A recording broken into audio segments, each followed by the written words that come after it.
الحمد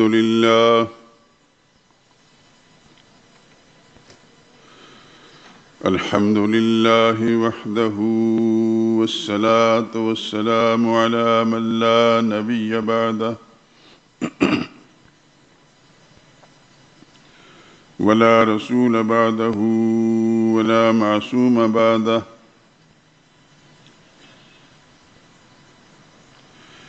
أما بعد فإن خير الحديث كتاب الله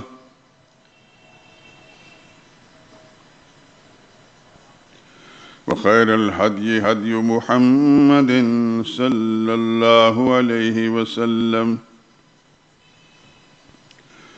وشر الأمور محدثاتها وكل محدثة بدعة وكل بدعة ضلالة وكل ضلالة في النار.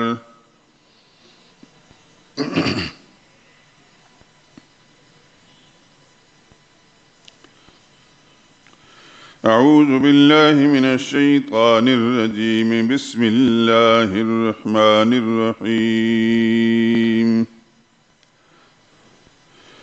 يا أيها الذين آمنوا كتب عليكم الصيام كما كتب على الذين من قبلكم لعلكم تتقون. أياما معدودات.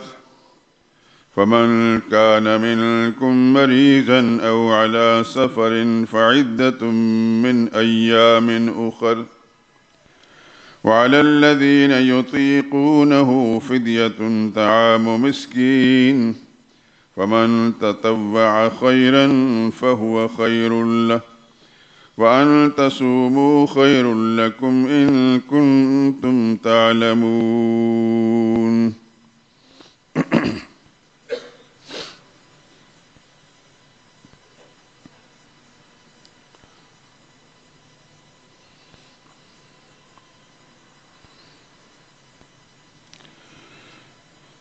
ایمان والو، تم پر روزے فرض کیے گئے ہیں جس طرح تم سے پہلے لوگوں پر فرض کیے گئے تھے تاکہ تم متقی بن جاؤ۔ روزوں کے دن گنتی کے چند روز ہیں، تو جس شخص کو تم میں سے بیماری ہو یا وہ مسافر ہو تو دوسرے دنوں میں روزے رکھ کر ان کو شمار پورا کر لے۔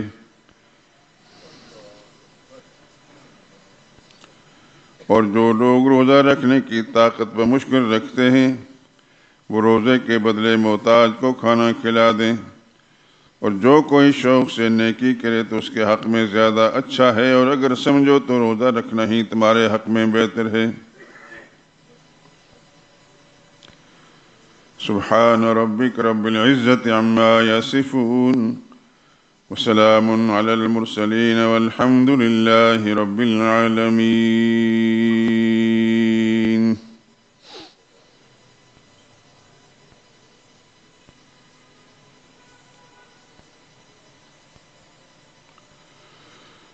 درود پاک پڑھ لیں۔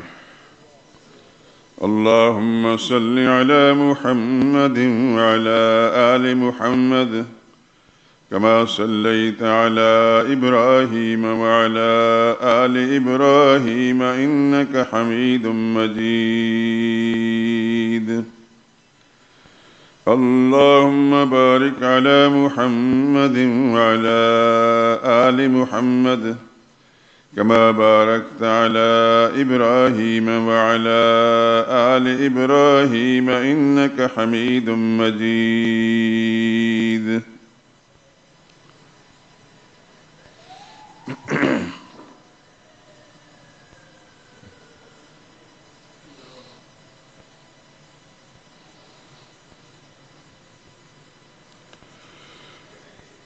خداوندہ شہنشاہ زمین و آسمان تو ہے، خداوندہ شہنشاہ زمین و آسمان تو ہے شاہد ذرہ ذرہ خالق کون و مکان تو ہے۔ تیرا ہمسر نہیں کوئی، تیرا ثانی نہیں کوئی، ازل سے تا ابد یکتا اکیلا جاویداں تو ہے۔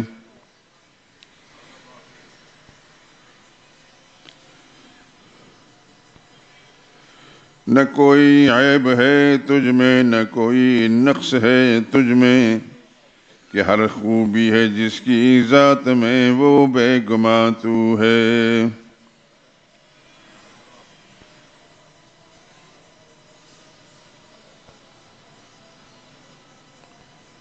یہ کام ہو رہا ہے، ان کو منع کریں جمعہ ختم ہونے تک کسی قسم کا کوئی کھڑاک نہ ہو اور یہ کوئی مشین نہ چلے۔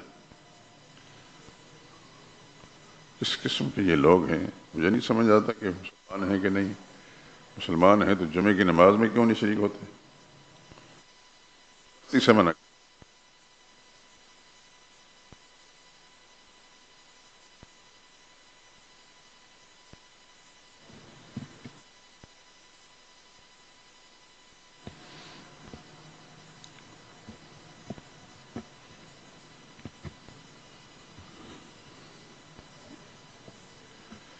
ہر ایک شے آنی و فانی مگر ایک تو ہے لا فانی، ہر ایک شے آنی و فانی مگر ایک تو ہے لا فانی، زوال و موت سے بالا ہے وہ عالم جہاں تو ہے۔ تو سنتا دیکھتا ہے جانتا ہے بات سینے کی، تو سنتا دیکھتا ہے جانتا ہے بات سینے کی، اگرچہ عرش پر بیٹھا ہے لیکن لامکاں تو ہے۔ نظر آتا نہیں لیکن تو ہے موجود ہر جانب، نظر آتا نہیں لیکن تو ہے موجود ہر جانب، نشان تیرا ہر ایک شے میں ہے گرچہ بے نشان تو ہے۔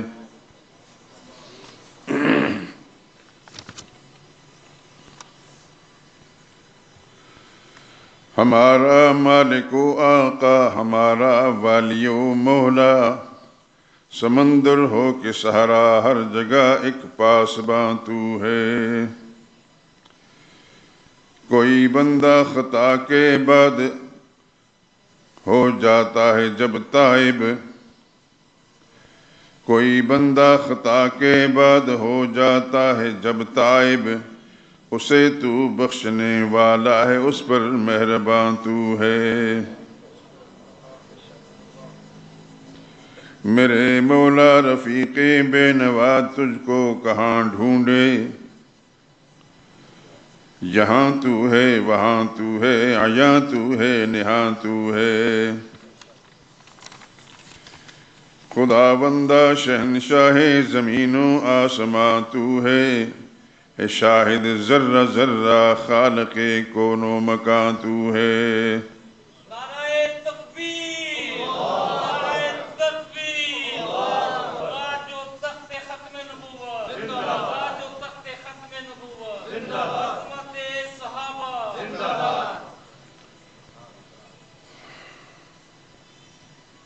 بزرگان محترم، برادران عزیز،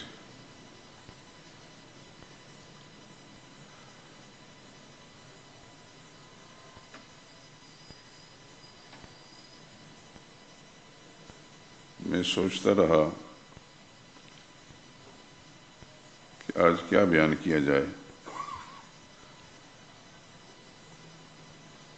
رمضان مبارک بھی کچھ ہی دنوں کے بعد پہنچنے والا ہے، اور اب شعبان کی کون سی تاریخ ہے؟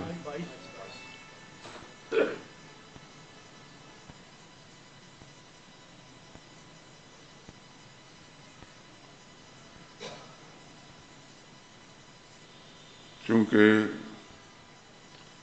پہلے سے ایک روایت چلی آ رہی ہے کہ رمضان مبارک کا مہینہ اس کے آغاز سے یا اس کے چند روز پہلے سے دین کا بنیادی مسئلہ جس کو ہر مسلمان سمجھتا ہے اور سمجھنا چاہیے کہ دین کا بنیادی مسئلہ کون سا ہے۔ دین کا بنیادی مسئلہ وہی ہے جس کے لیے اللہ نے زمین و آسمان بنائے، 1,00,000 کئی ہزار انبیاء کرام علیہم الصلاۃ والسلام مبعوث فرمائے، جس مسئلے کے لیے انبیاء کرام علیہم الصلاۃ والسلام نے ماریں کھائیں، وطن سے بے وطن ہوئے، اللہ کے آخری پیغمبر حضرت محمد مصطفیٰ صلی اللہ علیہ وسلم کے ساتھ مکی زندگی میں جو کچھ ہوا اس سے بھی ہوش مند مسلمان بے خبر نہیں، اور پھر وہ وقت بھی آیا کہ رسول اللہ صلی اللہ علیہ وسلم کو مکہ سے نکلنا پڑا۔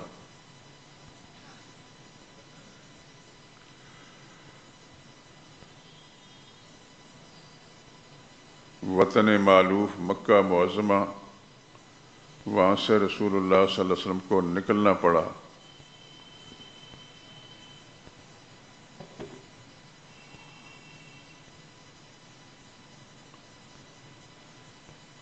جو تکلیفیں مکی زندگی میں اللہ کے پاک پیغمبر نے برداشت کی، کوئی ہوش مند مسلمان اس سے بے خبر نہیں ہے، نہیں ہونا چاہیے۔ پھر رسول اللہ صلی اللہ علیہ وسلم جس کیفیت کے اندر جس حالت میں نکلے،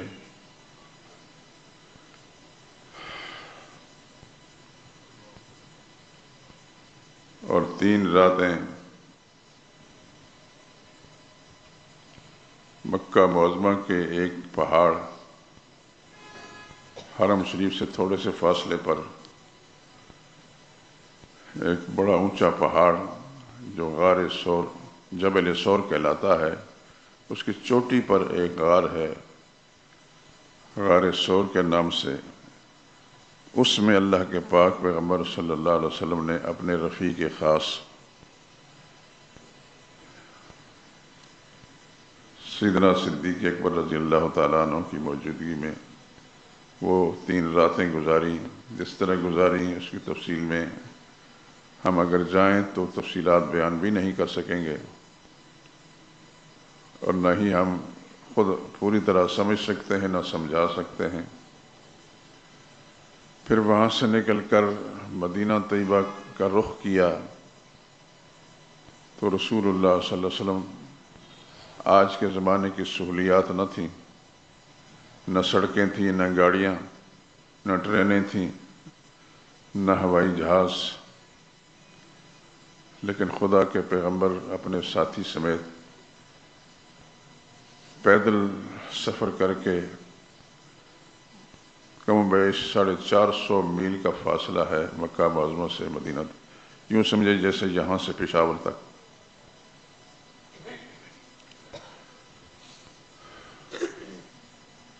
سوچتے ہیں تو پھر عجیب سی کیفیت ہو جاتی ہے دل و دماغ کی۔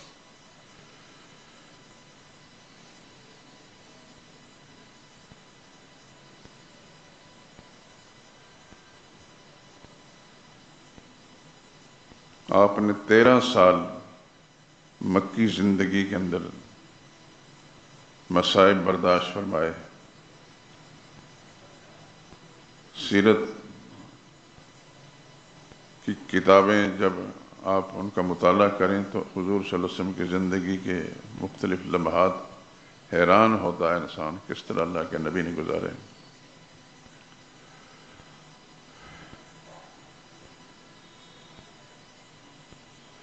پھر 10 سال مدینہ طیبہ میں، وہ بھی آپ حضرات کے علم میں ہے کہ حضور صلی اللہ علیہ وسلم مدینہ طیبہ پہنچ کر پھر کوئی سال ایسا نہیں گزرا کہ جس میں رسول اللہ صلی اللہ علیہ وسلم کو کفار و مشرکین اسلام اور پیغمبر اسلام کے دشمنوں کے ساتھ نبرد آزما نہ ہونا پڑا ہو۔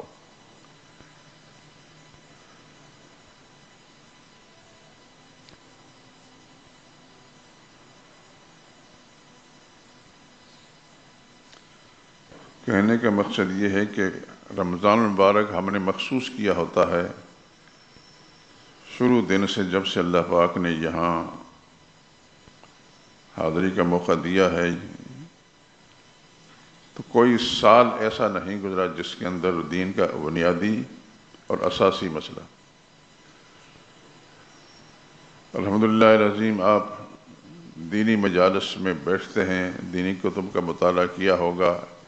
اس مسجد کے اندر تقریباً سارے ہی بیانات آپ نے سنے ہوں گے۔ یہ اسی کا حصہ ہے جو میں گفتگو کر رہا ہوں۔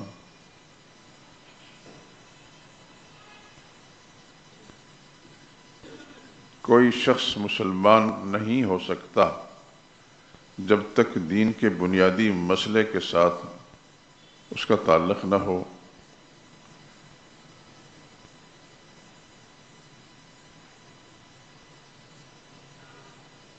اور وہ ہے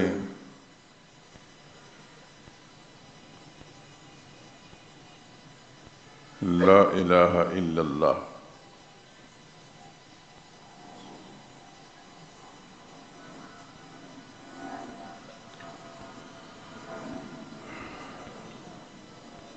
یہ وہی کلمات ہیں جو کسی بھی غیر مسلم کو دائرہ اسلام میں لانے کے لیے جب آپ پڑھاتے ہیں تو یہی کچھ کہتے ہیں، کہو لا الہ الا اللہ۔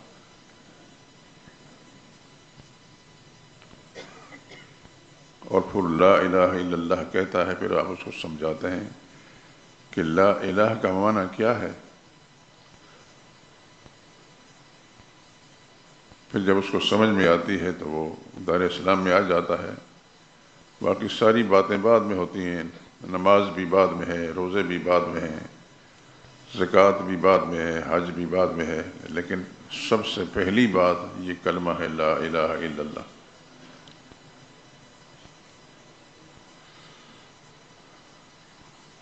کسی بھی غیر مسلم کو اسلام میں داخل کرتے وقت آپ اس کو نہیں کہتے کہ تو نماز پڑھ، نہ حج اور زکوٰۃ کے لیے اس کو تاکید کرتے ہیں۔ سب سے پہلے اس کو یہی بول لا الہ الا اللہ کے اس کی زبان سے نکلواتے ہیں، اور اس کا معنی اور مطلب سمجھانا چاہیے۔ اگر نہیں سمجھایا جاتا تو یہ بڑی ناقص بات ہے، تاکہ اس کو پتہ چلے کہ میں منہ سے جو کچھ لفظ بول رہا ہوں اس کا مطلب کیا ہے۔ اس سے پہلے اگر میں غیر مسلم تھا تو اب مسلمان ہوتا ہوں تو کس بنیاد پر ہوتا ہوں، پہلے میں اور اب میں کیا فرق آ جائے گا۔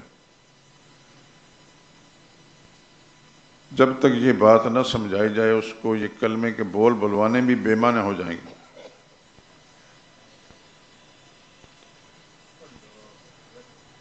سب سے پہلا جملہ جو اس پہ آپ غور فرماتے رہے ہمیشہ، لا الہ، لا الہ الا اللہ، بس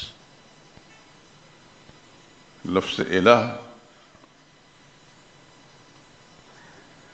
غیر سے اس کا انکار ہے اور اللہ کی ذات کے لیے اس بات ہے۔ کوئی الہ نہیں، اللہ ہی الہ ہے۔ پھر الہ کا معنی کیا ہے؟ سارا قرآن بھرا پڑا اس سے، اَإِلَٰهٌ مَّعَ اللَّهِ، اَإِلَٰهٌ مَّعَ اللَّهِ، اَإِلَٰهٌ مَّعَ اللَّهِ۔ بار بار اسلوب بدل بدل کر خالق کائنات نے سمجھانے کی کوشش فرمائی ہے کہ اللہ کے سوا کوئی اور الہ ہو سکتا ہے؟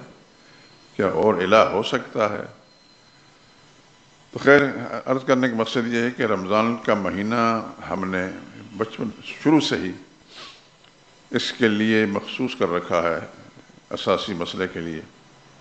تو آج میں سوچ رہا تھا کہ اس مسئلے کو شروع کروں، لیکن ایک ہفتہ درمیان میں ہے۔ پھر میں نے سوچا کہ رمضان مبارک بھی آ رہا ہے، تو رمضان مبارک کے بارے میں بھی کچھ باتیں اپنے احباب سے ذکر کرنی ہیں۔ اسی سلسلے میں نے سورہ بقرہ کی آیت نمبر 183 اور 84 تلاوت کی ہیں کہ روزے تم پر فرض ہیں، صرف تم ہی پر نہیں، تم سے پہلے لوگوں پر فرض تھے۔ گھبرائیں نہیں، ایام معدودات، چند روز ہیں، گنتی کے چند روز۔ کیونکہ جب کہا گیا کہ تم پر روزے فرض ہیں تو سننے والے کو اگر روزے کی حقیقت سمجھے ہو تو کہے گا میں بھوکا ہی رہوں گا، پھر کچھ کھانا پینا نہیں۔ اس کی تسلی دیتے اللہ نے فرمایا کہ مت گھبراؤ نہیں، وہ گنتی کے کچھ روزے۔ پھر مزید سہولتیں بھی بیان فرما دی، بیمار ہو یا مسافر ہو روزے چھوڑ سکتے ہو، جب یہ عذر ختم ہو جائیں گا تو روزے رکھ لینا۔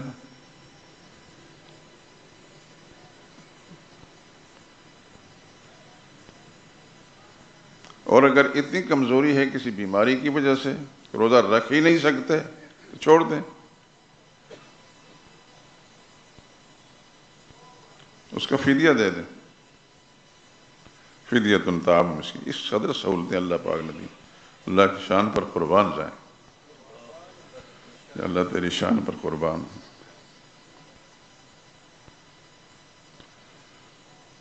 اس لیے میں نے وہ جو اساسی مسئلہ ہے اس کو اگلے ہفتے کے لیے مخصوص کر رکھا ہے، مؤخر کر دیا ہے۔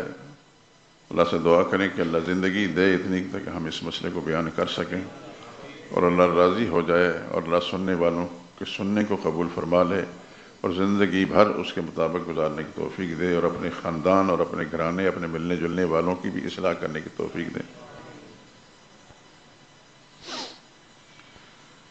حدیث کی کتاب میں آتا ہے، حضرت سلمان فارسی مشہور صحابی ہیں رضی اللہ تعالیٰ عنہ، فرماتے ہیں خطبنا رسول اللہ صلی اللہ علیہ وسلم، حضور صلی اللہ علیہ وسلم نے خطبہ ارشاد فرمایا شعبان کی آخری تاریخ میں، آخری تاریخ تھی شعبان معظم کی، اور فرمایا یا ایھا الناس، او لوگو، قد اظلکم شہر عظیم، ان قریب تم پر ایک عظمت والا مہینہ سایہ ڈال رہا ہے۔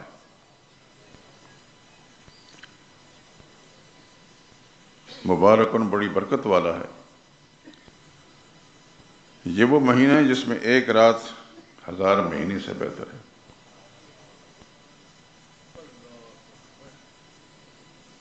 اور آپ حضرات نے تو شمار کیا ہی ہوگا کہ 1000 مہینوں کہ کتنا عرصہ بنتا ہے، 83 سال 4 مہینے۔ ابھی میں اس حدیث کو دیکھ رہا تھا تو میری اہلیہ پاس بیٹھی تھی، میں نے کہا کہ ذرا حساب لگائیں، تو انہوں نے مجھے بتایا تو میں خوش ہوا کہ الحمدللہ العظیم ان کا فیصلہ صحیح ہے، کیونکہ بڑا عرصہ پہلے میں نے یہ حساب لگایا تھا تو یہی 83 سال 4 مہینے تھے۔ ایک رات اس مہینے میں اللہ پاک نے ایسی بنائی ہے میرے لیے، آپ کے لیے، ہر مسلمان کے لیے، کہ اس کی عبادت 83 سال 4 مہینے کی عبادت کے برابر ہے، ایک رات کی بات۔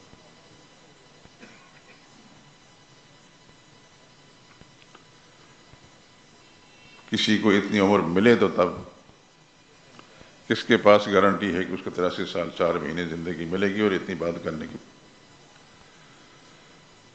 اللہ کے پاک پیغمبر صلی اللہ علیہ وسلم انہوں نے حقیقت بیان فرما دی۔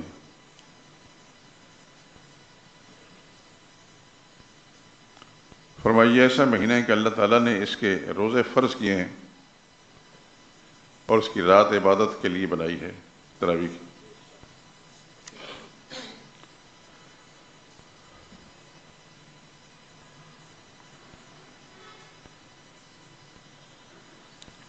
من تقرب فی بخفضلۃ کان کمن ادی فریضۃ فیما سوا، جو ایک نیکی کرے گا اس کے اندر، نفلی نیکی اس مہینے میں، تو اس کو اتنا اجر ملے گا جیسے کہ رمضان کے علاوہ اس نے کوئی فرض ادا کیا تو اس کا اجر ملے گا۔ یعنی رمضان کے مہینے کی برکات ایسی ہیں کہ اس میں ایک نفلی عمل اس کا اتنا بڑا اجر ہے جو دوسرے ایام کے اندر غیر رمضان میں فرض ادا کرنے کا جو اجر ہوتا ہے۔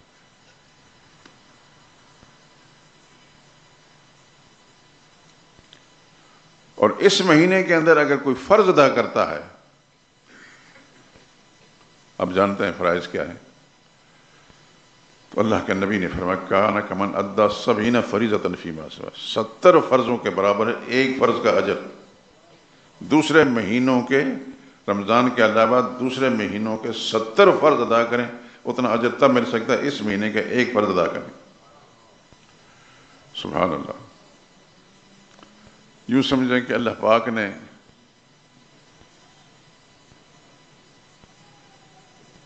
اس ماہ مبارک کو اپنی رحمتوں کے دروازے کھول دیے ہیں، رحمتوں کے دریا بہا دیے ہیں، جو چاہے اس میں سے فائدہ حاصل کر لے۔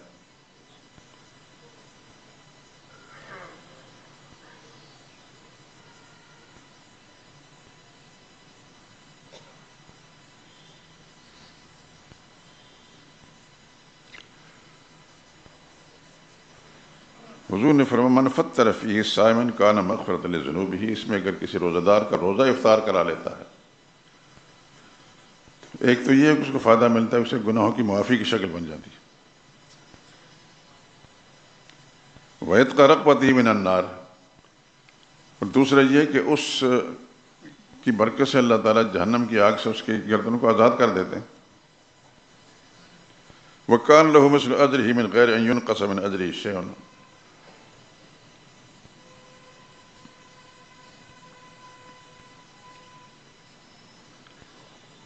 اور جتنا اس روزہ دار جس کو افطار کرایا ہے اس کو اللہ تعالیٰ نے اس کا اجر دینا ہے، اس کو بھی اجر دینا ہے، اس کا اجر کم نہیں کریں گے، اس کو اپنی جناب سے دیں گے۔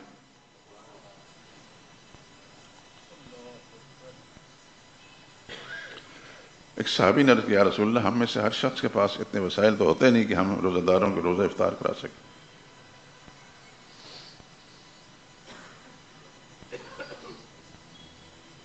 لیس کلنا ما یجدہ یفطر الصائم، فقال رسول اللہ صلی اللہ علیہ وسلم یؤتی اللہ ھذا الثواب من فطر صائما علی تمرۃ، ایک کھجور بھی اگر کسی روزہ دار کو کسی مسلمان نے کھلا دی، اس اخلاص کے ساتھ، ریاکاری نہیں، اپنا معاملہ خدا کے ساتھ رکھتے ہوئے، اللہ اس کو بھی اتنا ہی اجر دیں گے ایک کھجور کھلانے پر۔ یا پانی کی گھونٹ پلا دی اس پر بھی اجر دیں گے، یا لسی کی گھونٹ پلا دی اس پر بھی اللہ اتنا اجر دیں گے۔ اللہ کے نبی نے فرمایا 4 عادتیں بنا لو، 4 اس مہینے کے اندر۔ وَاسْتَكْثِرُوا فِيهِ مِنْ 4 خِصَالٍ خَصْلَتَيْنِ تُرْجُونَ بِهِمَا رَبَّكُمْ، 2 عادتیں ایسی ہیں جس سے تم اپنے رب کو راضی کر سکتے ہو۔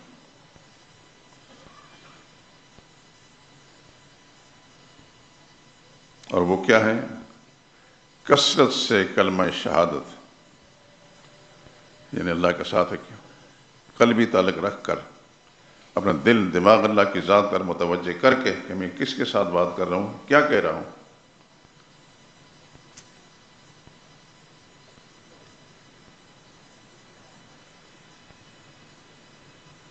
ایک تو کلمہ شہادت،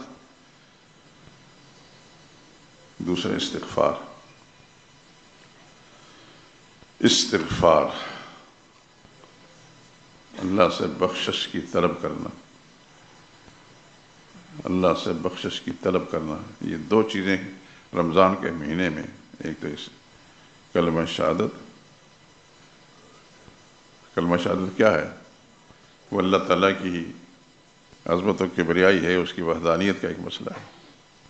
بار بار اپنی زبان سے اشہد ان لا الہ الا اللہ جب کہیں گے تو وہ اللہ کو بتا رہے ہیں کہ یا اللہ ہم تجھے واحد لا شریک سمجھتے ہیں، تیرے سوا کسی اور کو شریک نہیں سمجھتے۔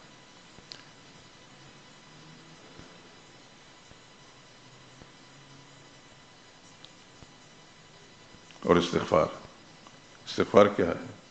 یا اللہ ہمارے گناہ معاف کر، آسان لفظ میں، یا اللہ ہمارے گناہ معاف کر۔ وہ بندہ جس کی زبان سے نکلتا ہے، سننے والی ذات سن رہی ہے، یہ بندہ کیا کہہ رہا ہے۔ تو حدیث پاک کا جو مضمون ہے، اللہ کے پیغمبر نے فرمایا اس میں 4 خصلتیں اپنا لو، ایک تو کلمہ شہادت، دوسرا استغفار، جو تمہاری ضرورت ہے۔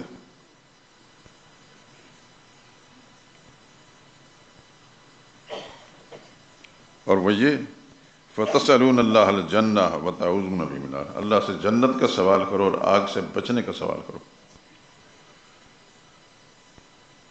جس سے میں نے عرض کیا نا کہ اللہ تعالیٰ نے اس ماہ مبارک کو اپنی رحمتوں کے دروازے کھول دیے ہیں سب کے لیے، جو چاہو لے لو، شرط یہ ہے کہ طالب صحیح ہو، غافل نہ ہو، تو پھر اللہ تعالیٰ کی رحمت، وہ فارسی کا ایک محاورہ ہے، رحمت حق بہانہ میں جویت، اللہ کی رحمت بہانے تلاش کرتی ہے کہ اللہ چاہتا ہے کسی نہ کسی طریقے سے میرا بندہ میری رحمتوں کا حقدار بن جائے، بہانہ میں جویت۔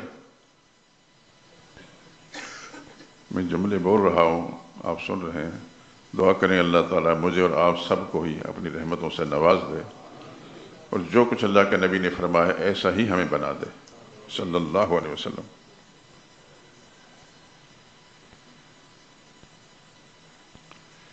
ایک اور حدیث کا مضمون ہے، رسول اللہ صلی اللہ علیہ وسلم، ایک صحابی ہیں حضرت کعب بن عجرہ رضی اللہ تعالیٰ عنہ،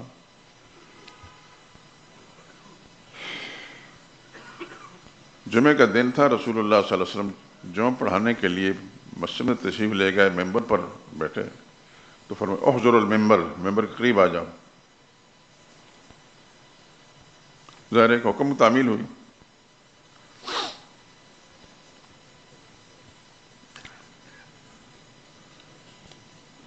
رسول اللہ صلی اللہ علیہ وسلم نے خطبہ ارشاد فرمایا، لیکن خطبہ ارشاد فرمانے سے پہلے ممبر پر چڑھتے وقت رسول اللہ صلی اللہ علیہ وسلم پہلے سیڑھی پر قدم رکھا تو ارشاد فرمایا آمین، دوسری سیڑھی پر قدم رکھتے وقت فرمایا آمین، تیسری پر بھی آمین فرمایا اور خطبہ ارشاد فرما دیا۔ اس آمین کے بارے میں حضور نے کچھ نہیں فرمایا۔ جب رسول اللہ صلی اللہ علیہ وسلم خطبے سے فارغ ہوئے، نماز سے فارغ ہوئے، تو ہم نے عرض کیا یا رسول اللہ آج ہم نے ایسی چیز آپ سے سنی ہے جو سمجھ میں نہیں آئی، آمین آمین آپ فرماتے رہے تینوں میں سیڑھیوں پر چڑھتے وقت، ہمیں اس کا مطلب سمجھ نہیں آیا۔ رسول اللہ صلی اللہ علیہ وسلم نے فرمایا سن لو،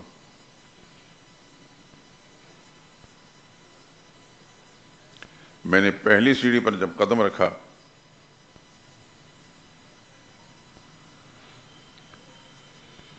تو جبریل امین آیا، انہوں نے کہا من ادرک رمضان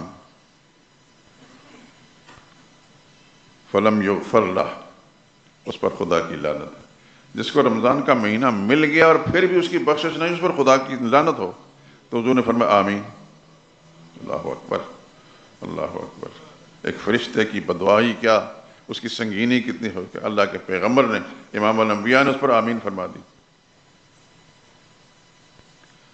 فرماتا ہے فلما رقیت الثانیہ، جب دوسری سیڑھی پر میں چڑھ رہا تھا، قال بعد من ذکرت عنده فلم یصلی علیک، تو جبریل امین کے اللہ فرمانے لگے اے اللہ کے پاک پیغمبر، جس شخص کے سامنے آپ کا تذکرہ ہو، آپ کا ذکر وہ سنیں، آپ کا نام وہ سنیں،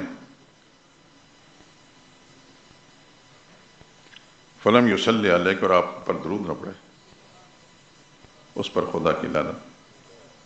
اللہ اکبر۔ تو حضور نے فرمایا آمین۔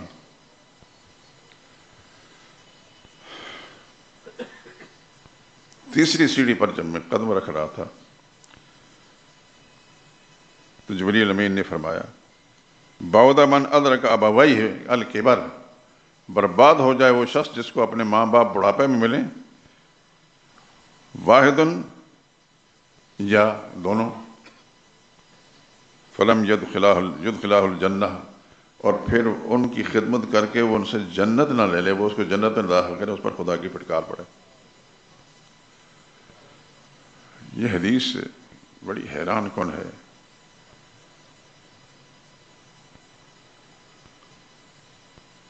رمضان کا مہینہ ملا اور اس کی بخشش نہ ہوئی، کتنا بڑا بد نصیب اور بدبخت انسان، اس کی بدبختی کا کوئی انتہا نہیں۔ میرے دوستوں، میں آپ سے ذکر کر رہا ہوں، آپ کی گوش گزار کر رہا ہوں اور آپ سن رہے ہیں، لیکن میں امید رکھتا ہوں کہ آپ اس اللہ کے پاک پیغمبر صلی اللہ علیہ وسلم کے اس ارشاد کو اپنے گھروں سے لے کر اپنے متعلقین اور اپنے واقفین سے، ان کو بھی اس لائن میں وہ تو خیر نیکی کام کریں گے، لیکن سب ہمیشہ آپ اس حصے میں اس میں شامل ہو جائیں گے. وہ جو خیر کا کام کریں گے وہ آپ کو ملے گا اس کا حصہ. اب آپ جانتے ہیں ہمارے کتنے مسلمان ہیں رمضان کا مہینہ گزر جاتا ہے روزہ نہیں رکھتے. ابلیس تو زندہ ہے، وہ وسوسے دیتا ہے، فلاں تکلیف ہے، فلاں تکلیف ہے، فلاں تکلیف ہے، فلاں تکلیف ہے. کیا یہ تکلیفیں حضور صلی اللہ علیہ وسلم اور صحابہ اکرام پر نہیں تھیں؟ یہ پہلے زمانے کے مسلمانوں پر نہیں تھی؟ یہ ہمارے آباء و اجداد جو بڑے تھے تو طرح طرح کے عوارضات کا شکار ہونے کے باوجود رمضان کا روزہ نہیں چھوڑا. اب اچھا بھلا ایک آدمی ہے، کاروبار بھی کرتا ہے، لیکن کبھی کچھ بہانا ہے، کبھی کچھ کہ اس کو بی پی کی تکلیف ہے، جس کو فلاں تکلیف ہے. کس کو تکلیف نہیں؟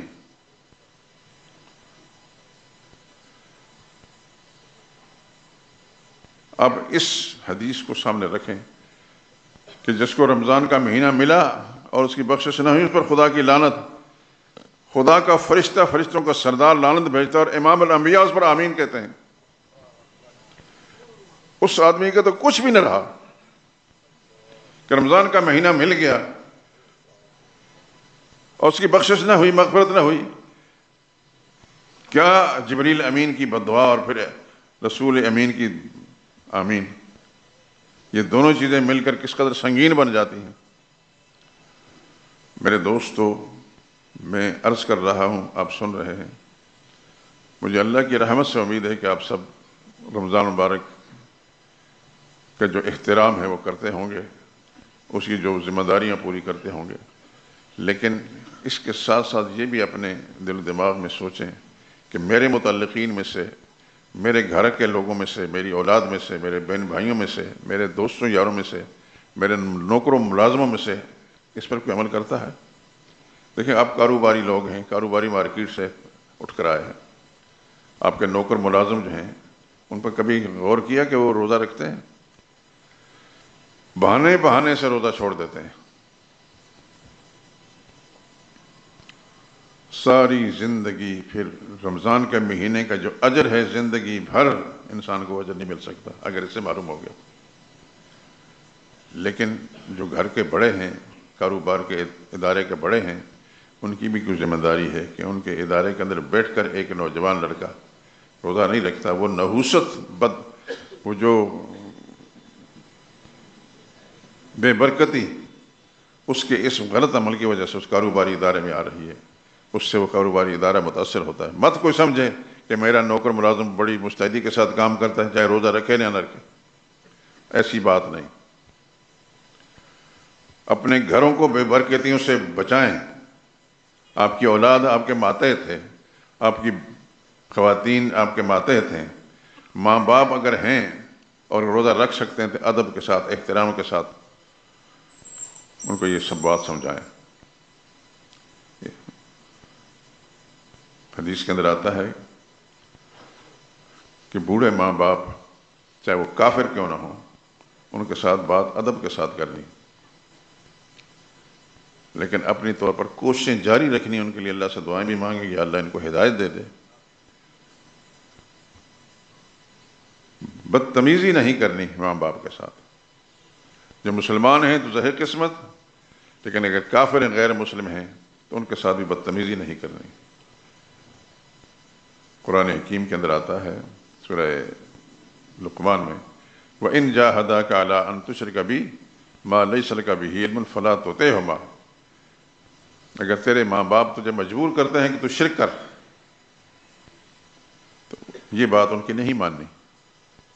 لیکن اگلا جملہ وَصَاحِبْهُمَا فِي الدُّنْيَا مَعْرُوفًا، دنیاوی لحاظ سے ان کے ساتھ حسن سلوکی کرنا. اللہ تیری شان پر قربان جائیں کہ ماں باپ کا اجر اور ان کا رتبہ کس طرح بیان کیا ہے کہ شرک کی تلقین کرتے ہیں تو یہ بات نہیں ماننی، باقی ہر بات ان کی ماننی. ایک صحابی نے رسول اللہ صلی اللہ علیہ وسلم سے پوچھا، یا رسول اللہ، میں جہاد پر جانا چاہتا ہوں. قرینے سے حضور صلی اللہ علیہ وسلم کو معلوم تھا کہ اس کی ماں زندہ ہے اور اس کی خدمت گزار کوئی نہیں. رسول اللہ نے فرمایا تیری ماں زندہ ہے؟ نے عرض کیا یا رسول اللہ ہاں. فرمایا کہ کوئی خدمت گار تمہارے سوا کوئی نہیں. تو فرمایا فجاہد فیہا، وہ جو جہاد کرنے کے لیے باہر جا رہا ہے، اس ماں کی خدمت کر کے جہاد کر۔ ماں باپ کا اجر اللہ کے نزدیک اتنا ہے، لیکن اس کے ساتھ ساتھ یہ کہ خالق کی کائنات کا حکم سب سے بالا ہے، اس کے حکموں کو اگر بدلنے کی کوشش کریں گے وہاں نہیں بات ماننی۔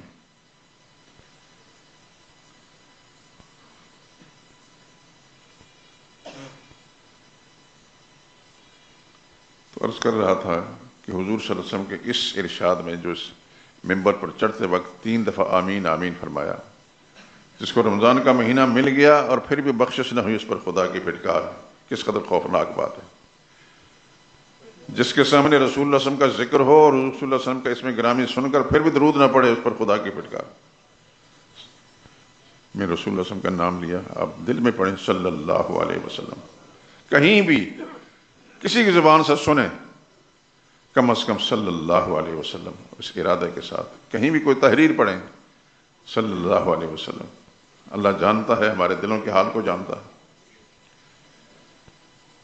اور تیسرے فرمایا ماں باپ بڑھاپے میں مل جائیں، ایک یا دونوں، اور خدمت کر کے ان سے جنت نہ لے لیں، اس پر خدا کی پھٹکار ہو۔ جن کے ماں باپ موجود ہیں، میں ان نوجوانوں سے، بلکہ ادھیڑ عمر بھی جو ہیں جن کے والدین زندہ، ان سے کہوں گا بڑے خوش نصیب ہیں آپ لوگ، بڑا ہی خوش نصیب ہے وہ انسان جس کے ماں باپ زندہ ہیں، دونوں یا ایک۔ اللہ اکبر۔ ماں باپ کو غنیمت سمجھو گے، جس کے ماں باپ نہیں ہیں اس سے پوچھیں۔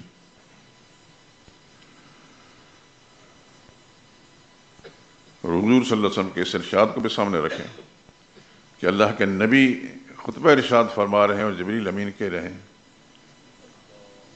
بعد من ادرک ابویہ، جس نے اپنے ماں باپ کو ملا، ماں باپ اس کو ملے دونوں یا ایک، اور پھر وہ دونوں ماں باپ اس کو جنت پہ نہ لے جا سکے، یعنی یہ خدمت کر کے جنت کا حقدار نہ بن سکا، اس پر بھی خدا کی مار پڑے۔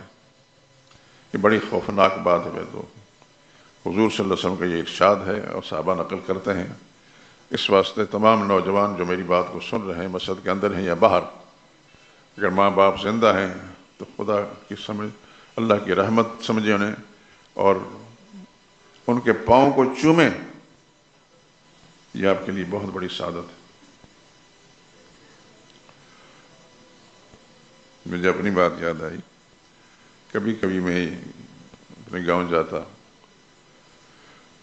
والدہ خدا کی عرب ہار رحمت نازل ہوں، وہ میرے پاس آ کر بیڈ پر بیٹھ جاتی تھی۔ کس طرح انہوں نے پیار کیا میرے ساتھ، وہ اس کو میں تفصیلات نہیں بیان کر سکتا۔ میرا دل کرتا تھا تو میں موقع ڈال کرنا ان کا پاؤں پکڑ کر پاؤں کے تلووں کو چوم لیتا، اپن پیر کو کھینچ لیتی، اور مجھے حاجی صاحب کہتی تھی۔ جب سے میں نے حج کیا ہے اس کے بعد پھر میرا نام نہیں لیا انہوں نے۔ حاجی صاحب ایسا نہ کریں، کہ ہم اماں کہتے تھے، اماں مجھے کچھ سعادت نہیں نصیب ہونا چاہیے۔ اور کہنے کا مقصد یہ ہے کہ جن کے ماں باپ زندہ ہیں وہ بڑے خوش نصیب ہیں، اس سے فائدہ اٹھا لیں۔ یہ نہیں ہوں گے تو پھر پتہ چلے گا، اس سے فائدہ اٹھا لیں۔ تمام نوجوان، تمام ادھیڑ عمر دوست جن کے والدین زندہ ہیں، دونوں یا ایک۔ ہاں البتہ ایک بات اور ذکر کر دیتا ہوں کہ اگر خدا نخواستہ وہ دین سے ذرا محروم ہیں، بعض لوگوں نے زندگی ایسی گزاری ہوتی ہے کہ ان کے ماں باپ نے ان کو دینی داری پر نہیں لگایا ہوتا، تو پھر ان کی خدمت اس انداز سے کریں کہ آہستہ آہستہ وہ دین کی طرف آ جائیں۔ میں نے بتایا تھا کہ ایک نوجوان مجھے یہاں ملا، باہر یہیں کا بیرون روڈ کا تھا، بڑا خوبصورت نوجوان، بڑا عرصے سے اس کو میں دیکھ نہیں رہا، اللہ جانے کہاں ہے۔ اسی مجلس میں بیٹھ بیٹھ کر اس نے داڑھی رکھی تھی، تو ایک دن آیا تو رو رہا ہے، یا اللہ خیر ہو، کیوں رو رہا ہے؟ کہنے لگا میں آپ کے پاس آیا ہوں اس لیے کہ میری ماں مجھے داڑھی نہیں رکھنے دیتی، میری بہنیں ماں کے ساتھ مل کر جو ہے مجھے کہتے ہیں تم سے بات نہیں کریں گے، تو نے داڑھی کیوں رکھی ہوئی؟ تو داڑھی کے ساتھ اچھا نہیں لگتا، میں کیا کروں؟ اور اس نے یہ مجھ سے اس لیے پوچھ رہا کہ اسی محفل میں بیٹھ کر اللہ نے اس کو توفیق دی تھی۔ میں نے کہا بیٹا بات سنو، تم نے داڑھی کس کی سنت سمجھ کر رکھی؟ کہتے رسول اللہ صلی اللہ علیہ وسلم کی۔ میں نے کہا تمہاری والدہ بڑی ہیں یا رسول اللہ صلی اللہ علیہ وسلم؟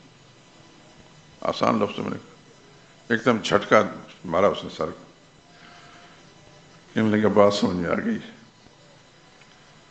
کچھ بھی ہو جائے میں داڑھی نہیں منڈواؤں گا، کچھ بھی ہو جائے داڑھی نہیں منڈواؤں گا، ناراض ہو جائے، بہنیں ناراض ہو جاتی ہیں چھوڑ دیتی ہیں، چھوڑ دیں، اللہ کے پیغمبر کا طریقہ نہیں چھوڑوں گا۔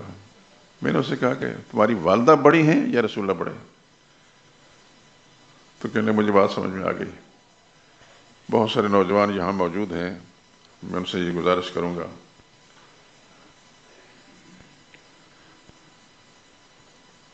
میں قسم خدا کی اٹھا کر کہتا ہوں، قرآن کریم پر میرا ہاتھ ہے، آپ سب لوگوں سے بھی مجھے محبت ہے، لیکن دین سے جو محرومی کا راستہ ہے اس کو دیکھ کر مجھے تکلیف ہوتی ہے۔ میں اپنے آپ کو ملامت کرتا ہوں، شاید میں بات سمجھا نہیں سکا، میں آپ حضرات تک بات پہنچا نہیں سکا۔ میں سب دوستوں سے درخواست کرتا ہوں کہ اللہ کے پاک پیغمبر کی مبارک سنت جو نہ چھوڑیں۔ اللہ آپ کو عمل کی توفیق نصیب فرمایا، اللہ اس کی برکتیں نصیب فرمایا۔ آپ خود جب یہ اس سنت پر عمل کریں گے تو پھر آپ کی نسلوں کے اندر اللہ پاک ہدایت کے سلسلے جاری رکھیں گے۔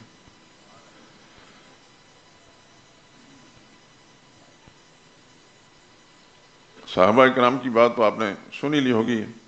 اصل مصعب بن عمیر ایک صحابی ہیں رضی اللہ تعالیٰ عنہ، مکہ معظمہ کے رہنے والے تھے، بڑے امیر زادہ تھے، اتنے امیر زادہ کہ ان کے جسم پر ایک دفعہ ایک سوٹ چڑھتا تھا دوبارہ پھر نہیں۔ ان کی والدہ اس قدر سے پیار کرتی تھی، ملک شام سے ان کے سوٹ بن کر آتے تھے، وہاں سے دھل کر آتے تھے۔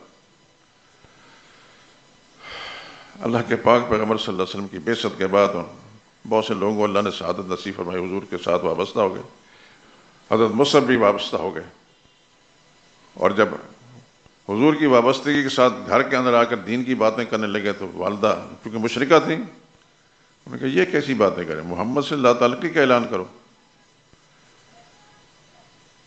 بار بار کہنے لگی،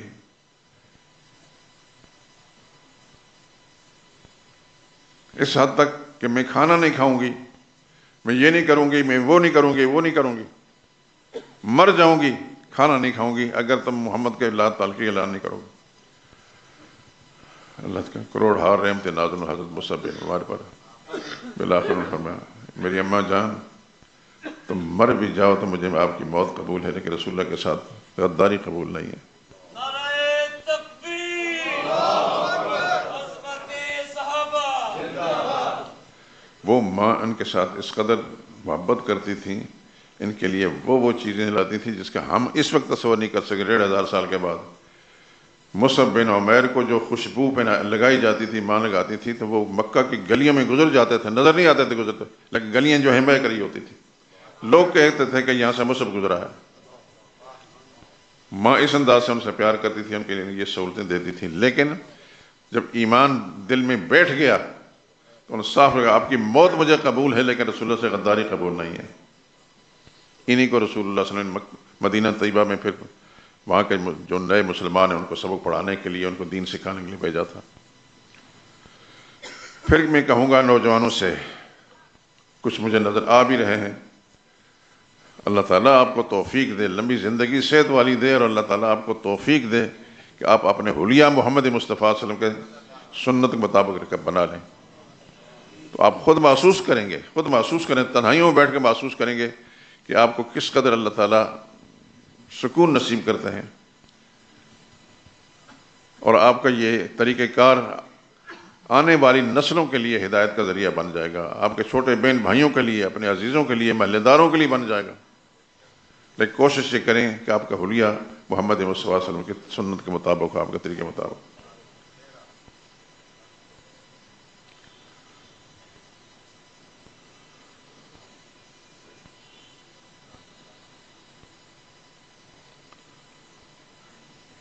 رمضان کا مہینہ آنے والا ہے، چند ہی دنوں کے بعد انشاءاللہ آپ کو رمضان نصیب ہوگا۔ اللہ پورا رمضان آپ کو نصیب کرے اور پورے رمضان کی برکتیں بھی آپ کو نصیب کرے۔ میرے لیے بھی دعا کریں کہ اللہ تعالیٰ مجھے بھی اپنی رحمتوں کے ساتھ رمضان کی برکات سے نواز دے۔ ہمارا سارا حلقہ جتنا بھی ہے یہاں کے نمازیوں کا ہے، دور یا نزدیک جہاں کہیں بھی ہیں، یا اللہ ان سب کو اپنی رحمتوں کے ساتھ نواز دے۔ لیکن کوشش یہ کریں کہ رمضان کا مہینہ نہ خود نہ آپ کے متعلقین میں سے، دوستوں یاروں میں سے، رشتہ داروں میں سے رمضان کے احکام جو ہیں، رمضان کی برکات، اس کے اندر کسی قسم کو ایسی حرکت کریں جو رمضان کی توہین کا سبب بنے، اور پھر اس بددعا کے اندر شامل ہو جائیں جو خدا کے فرشتے نے کہا ہے کہ جس کو رمضان کا مہینہ ملا اور پھر بھی اس کی بخشش نہ ہوئی وہ جنت میں نہیں جا سکے، اس پر خدا کی لعنت ہو۔ تو اللہ کے نبی فرماتے ہیں آمین۔ اس سے زیادہ سنگین بات اور کوئی بھی نہیں ہو سکتی ہے۔ فرشتوں کا سردار بددعا کر رہا ہے اور نبیوں کا سردار آمین فرما رہے ہیں، اس سے زیادہ اور بات کیا ہو سکتی ہے؟ اس لیے رمضان آ رہا ہے، اللہ سے دعا بھی کریں تنہائیوں کے اندر، یا اللہ رمضان کی جو مقدس گھڑیاں ہیں ہمیں نصیب فرما، اور ان کے اندر یا اللہ جو کچھ تیری رضا کا کام ہے ہمیں کرنے کی توفیق عطا فرما۔ ہمارے متعلقین میں سے ہمارے جتنے بھی دوست احباب ہیں، عزیز رشتہ دار ہیں، یا اللہ ان کو بھی رمضان مبارک کی برکتوں سے نواز دے۔ تو انشاءاللہ آپ کوشش کریں گے تو میرا رب اللہ کا وعدہ ہے اجیب دعوت الداع اذا دعان، دعا کرنے والا جب مجھ سے دعا کرتا ہے تو میں وعدہ کرتا ہوں کہ اس دعا کو قبول کروں گا میں۔ وَلَن يُخْلِفَ اللَّهُ وعدہ، اللہ اپنے وعدے کے خلاف نہیں کرتا۔ تو آپ حضرات ابھی سے دعائیں شروع کر دیں، یا اللہ رمضان کی گھڑیاں آنی والی ہیں، یا اللہ ان سے ہمیں محروم نہ رکھنا، یا اللہ اس کی ساری برکتیں جو تو نے رکھی ہیں رمضان کے مہینے کے اندر تیرے نبی نے فرمایا، یا اللہ ان سب سے ہمیں مستفید فرمانا۔ ہمارے متعلقین، ہمارے عزیز رشتہ دار، ہمارے دوست یار، یا اللہ سب کو ان برکات سے نواز دیں۔ انشاءاللہ العزیز آپ دیکھیں گے کہ آپ کو کتنا سکون ملتا ہے، اور آپ کی محنتیں اور آپ کی کوششیں جو ہیں کس قدر برابر ثابت ہوتی ہیں، اور آپ کا حلقہ احباب، آپ کے رشتہ دار جو ہے اس سے متاثر ہوتے ہیں، اور اللہ کی رحمتیں اس کے حقدار آپ بنتے ہیں۔ بہرحال میں نے جیسے عرض کیا کہ رمضان کا مہینہ، اس سے پہلے ہی ہم دین کا بنیادی مسئلہ شروع کرتے ہیں جس کے لیے اللہ نے سارا جہان بنایا، جس کے لیے اللہ نے سارا جہان بنایا، زمین بنائی، آسمان بنائے۔ وہ مسئلہ اہم ہے، اسی مسئلے کے لیے انبیاء اکرام نے ماریں کھائیں، وطن سے بے وطن ہوئے، شہید ہوئے، قربان ہوئے، ساتھیوں کو قربان کیا۔ اسی مسئلے کی خاطر تو حضرت حمزہ رضی اللہ تعالیٰ عنہ رسول اللہ صلی اللہ علیہ وسلم قربان کیے تھے، جن کے جسم کے پرخچے اڑا دیے گئے، مشرکین نے ٹکڑے ٹکڑے کر دیے۔ رسول اللہ صلی اللہ علیہ وسلم کے ایک سالے تھے جو پھوپھی زاد تھے، حضرت عبداللہ بن جاش، ان کے ساتھ وہی کچھ ہوا حضرت حمزہ کے ساتھ جو کچھ ہوا۔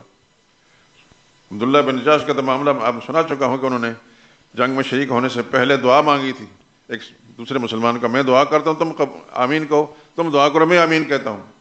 اس مسلمان نے جو دعا کی اس کو نہیں سنانا چاہتا، لیکن انہوں نے جو دعا کی، دعا کریں کہ اللہ تعالیٰ مجھے غزوہ کے دن کفار و مشرکین کا آمنا سامنا ہو، میں ان کو قابو جو میں آ جائے ان کو قتل کروں اور وہ مجھے قتل کریں، اور میرے جسم کے ٹکڑے ٹکڑے کریں، میری ناک بھی کاٹیں، میرے کان بھی کاٹیں، میرے ہاتھ بھی کاٹیں اور میرا سینہ بھی چیریں، اور جسم کے ٹکڑے ٹکڑے کہ جاتا ہے اللہ تیری بارگاہ میں پیش ہوں تو پوچھے یہ حالت تیری کیوں بنی؟ میں کہتا ہوں یا اللہ تیرے نبی نے فرمایا تھا، تیرے نام پر میں نے اپنی جان کو قربان کر دیا۔ نعرہ تکبیر، عظمت صحابہ۔ صحابہ اکرام نے ایسا کیا ہے میرے دوستوں، جن کے ہم نام لیبا ہیں، ایسا کیا ہے۔ آپ تو خوش نصیب ہیں اس پہلو سے کہ پڑھے لکھے ہیں، کتابیں پڑھتے ہوں گے، علماء کی گفتگو سنتے ہوں گے، یہاں کی جو میری معروضات ہیں یہ بھی سنتے ہیں۔ اگر میری زندگی رہی تو میں اور بہت کچھ آپ کو سناؤں گا انشاءاللہ العزیز۔ بہرحال دعا کرتے ہیں اللہ تعالیٰ سے کہ اللہ پاک رمضان کے اس مہینے کو جو آنے والا ہے اس کی ساری برکتیں اللہ ہم سب کو نواز دے، اور کوئی ایسا عمل ہم سے سرزد نہ ہو جو اللہ تعالیٰ تیری ناراضگی کا سبب بنے اور رمضان کی بے برکتی کا سبب بنے۔ اور اس کے بعد پھر جو اگلا جمعہ ہے اس سے اللہ تعالیٰ توفیق دیں کہ ہم دین کا بنیادی مسئلہ جو ہے بیان کر سکیں۔ اور یہ آپ دیکھ رہے ہیں آپ کی یہ مسجد جس میں آپ نماز پڑھ رہے ہیں، اس کا خوبصورت نقشہ آپ نماز پڑھنے کے بعد ایک کیلنڈر لے لیں، اس میں سیر افطار کا ہر سال ہم چھاپتے ہیں، اللہ کی توفیق سے یہ لے جائیں، اگر دوست احباب کو ضرورت ہے تو ہم بھی۔ وآخر دعوانا الحمدللہ رب العالمین۔